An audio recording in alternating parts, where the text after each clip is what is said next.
कर आएंगे? मनापासून बोलवलं की देव येतो म्हणतात. वारुळात बसून बसून याला कटाळा आला की माणसाची परीक्षा घ्यायला येतो बाहेर हा दगड.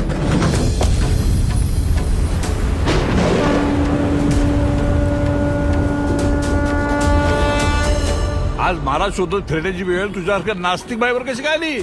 माझ्या आस्तिक नवऱ्यामुळं. काय काल आमच्यात जरा वाद झालता तर तुमच्या देवळाला कुलूप लावून चावी सोबत घेऊन गेलाय तू. अरे बाप रे, इथे देऊळ बंदच का?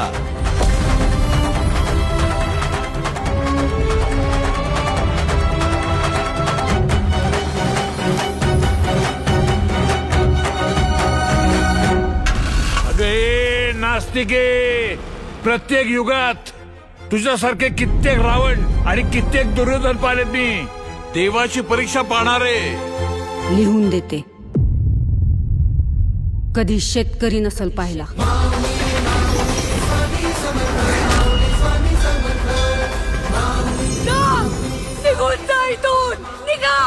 परीक्षेला बसवलंस तर तुम्हाला आता परीक्षा दिल्याशिवाय मी जाणार नाही. आता परीक्षा देवाची.